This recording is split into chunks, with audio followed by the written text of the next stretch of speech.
Hi everybody, Joe Garma, and I'm here with my buddy Riley Hammersley. Riley came over for some lunch. We're going to have a frittata, and I thought it'd be a good opportunity to show you how I make this stuff using the blender to cut everything up, the ingredients that we use, why it's healthy, and featuring a few things such as some sliced ginger and an iron skillet. Stay tuned. Okay, let's start with showing you what the ingredients are and why, and how quickly it is to make a nice, nutritious meal. What we got here is some kale, organic kale from Trader Joe's, Tuscany kale. I also grow it in the garden, but it's not quite ready yet. That's going to get all chopped up with this zucchini. And then on top of the egg frittata, once it's done, is going to be cilantro, excellent for heavy metal detoxification. And do you remember what I told you this was, buddy? Watercress. It looks a little crazy right now. It comes like this. I don't have that much left, but watercress is fantastic antioxidant. It really works well for oxidative stress, particularly post-exercise where you're breaking down muscle tissue. And then we have some eggs. These are free-range organic eggs. And we have this Ninja blender that's going to whip the whole thing up for us, make it a lot faster. Once it's kind of done, we're going to put these black beans on it. Ideally, you make these black beans yourself because then you can soak them in water. It helps reduce the phylic, I think it's called, phylic acid that can be in beans. And a lot of paleo people don't eat beans and lentils because of that. I think once you get them a little soaked before you make them, or even sprout, those that can sprout a little bit before you make them, it reduces the acids in the beans. So let's begin first with some organic free-range butter. Actually has some omega-3s in here because the animals that produce this ate grass, not corn or soy. This is an iron skillet. Iron skillets are particularly good for women who are still menstruating because it introduces iron into the blood that often escapes the menstruation. And there's no chemical residue that comes off this that's harmful. If you properly cure the pan, meaning that it's got a good base, it doesn't stick, and hopefully I can demonstrate that. So as this is going, the butter is melting, let's go do some blending. Okay, this is a Ninja blender. This one, I don't know if it still is, but it was, as of a few months ago, recommended by Consumer Reports as being the best bang for your buck. It's got some unusual attributes, such as this extremely sharp cutting spindle. You can see the 3 sets of blades. It does a really good job of being both a blender and, Riley, what do you call those things that chop up food in the house? Like a grater? Like a Cuisinart, that thing. Okay, so we're going to pile in our stuff to get it more mincy, chopped up. Kale can be kind of tough if it's not chopped up or cooked, but it's very, very high in nutrition, kale. And we'll just take the ends off. This is all organic stuff. And maybe just cut it once, plop that in. We're not going to put the cilantro or this into it. Do you remember what this is called now? Watercress. The watercress.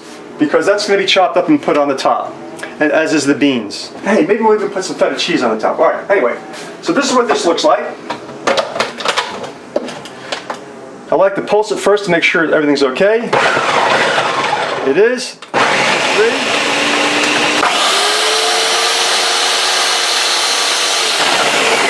Okay, this goes in the pan.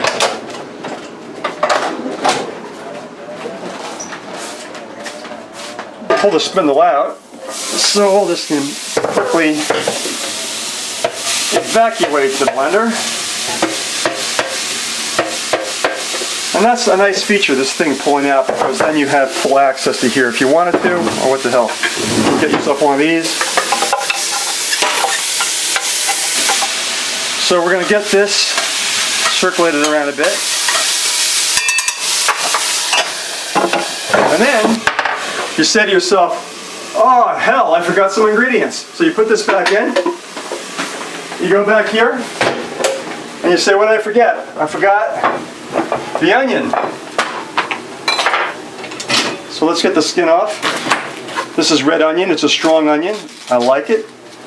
Onion is antimicrobial, antifungal, much like garlic, especially the red onion. Just chop it up once. In fact, I want more. What are those bags you're using, Garm? Okay, so these are cloth bags rather than plastic because plastic gives off, is it BP3? It's a chemical name. It's basically chemicals in your body off the plastic, which I rather not have. So I keep things in these cloth bags. So we've got to get that in there. And the one other thing I want to put in here is some ginger. This is some raw ginger. You can see that some of the skin's already been sliced off with a carrot grater. I like ginger, and as much as I can put ginger in, I like to use it because it's such a great anti-inflammatory, and most everybody has too much inflammation in their bodies as a result of aging and environmental pollutions and just not being pure in what they eat and what they do. So, let's see how this does.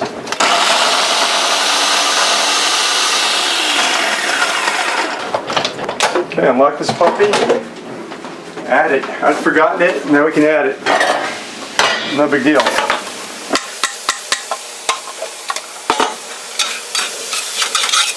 Smells really nice. Yep. You could also add garlic in here. It'd be nice too. Nice touch.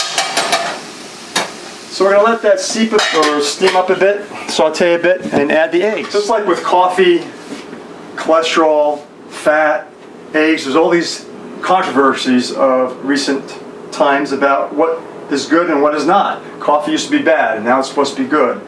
Eggs used to be bad. High cholesterol used to be bad. Now they're talking about that it's okay, that it's good. Even very smart scientists that spend their lives researching this stuff are debating it. And frankly, I read a lot about it. I don't know which way is up. So I take the middle road. I'm going to use, you and I are big eaters. I'm going to use 6 eggs, but I'm only going to use the yolks of 3. The other 3, I'm just going to use the egg whites. So, what we're going to do is simply put in 3 eggs, whole eggs. Again, they're free-range organic. And then, with these, I'll just let out the whites, because the yolks have all the cholesterol in them and saturated fat, or most of it. Again, this is debatable, and I'll even leave some links under the video where you can go read more about it.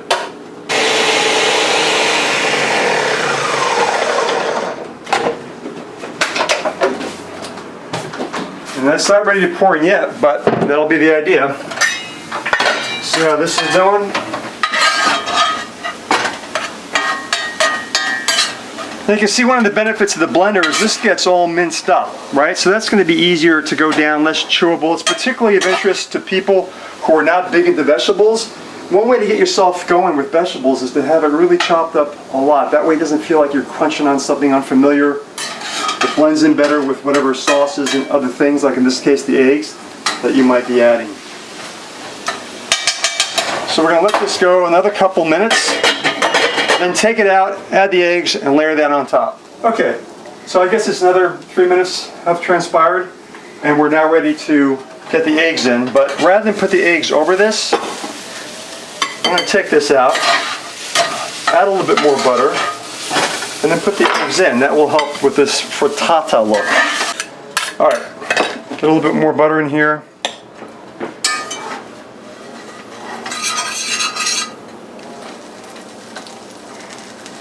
Now, given that this is going right over the butter, it's going to give a chance for the eggs to form a firm layer so that when I put this on top, it doesn't go right against the skillet itself. It'll go against the egg. That's the idea. This doesn't work 100% of the time. We'll see what happens here. Also, the heat needs to be at a level where it can have a baking effect, because I don't want the bottom to heat up so much and get really brown and the top not. Because now I'm going to add this. Maybe, let's see, 30 seconds, 40 seconds. Maybe there's a layer now of egg that's been cooked at the bottom, and I'll lightly add this on top.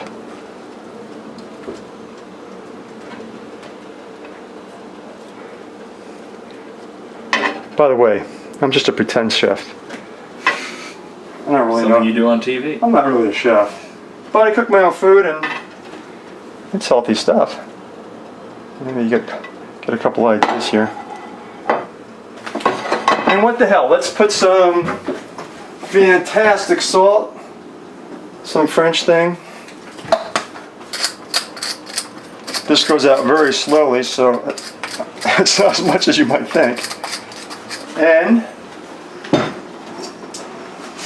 rainbow peppercorns, which is some different kinds of pepper, not just black pepper. Put a little bit of that there. And put the top on, and because the heat is low and this is an iron skillet, there'll be a little bit of baking opportunity, and we'll come back at you in about another 3-4 minutes. Okay, so 3-4 minutes have gone by. I think that's ready. I was just in the process of chopping this up. This is going to be spread on the top just to get some more crazy greens. The toast has just gone down, and now we're going to see what this looks like. And by the way, I'm going to mention something about those carbs in a second on the toast, but let's look at this. Whoa! Okay, so you see the egg is kind of fluffed up because it was blended and it's been kind of baking. If you want to take a shorter amount of time, you could have actually put this in the heated oven as well, but 3-4 minutes, what's the difference? I want to put some feta cheese on the top for some taste, and I know Riley likes cheese. The more water content a cheese has, like feta, the better it is for you. It has a little less fat and calories, but a little bit here and there doesn't matter. And I'm also going to put these beans. And I don't know what I said before about phytic acid or lectins, but those are the two acids that are in beans that sprouting them first would help alleviate. Pour this on here a little bit. What the hell? I could have put this first in the cheese over it, but I don't know. What the hell? All right, so let's see what we got here. Hopefully this will just come out of here very nicely. I can kind of just cut it in half. This looks like a lot of food, but it's just all air. Isn't it all air? It's all air. All air, hot air. All air and nutrition. Now look at this, everyone. It's coming out really nicely, huh? Iron skillet. You don't need these no-stick pans. The no-stick pans that have all the aluminum nonsense in it. All right. Okay. And something I do right away to keep this pan righteous in terms of the surface is I go and put it under some cold water, get some little steam and scrape all the stuff out of it.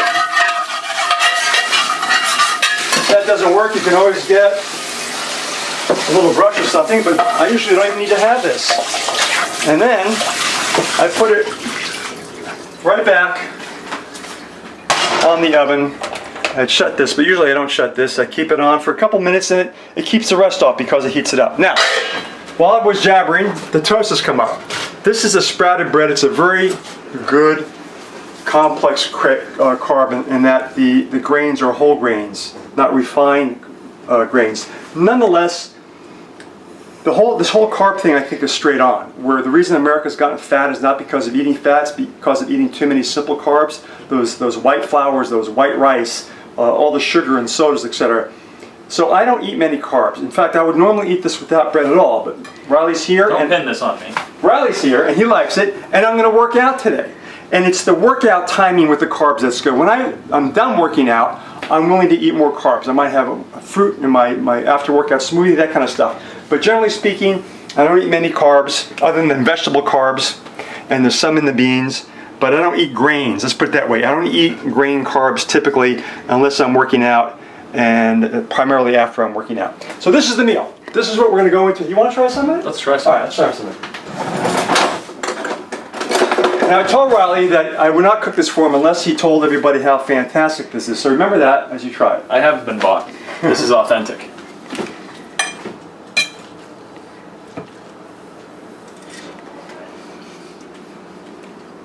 It's really good.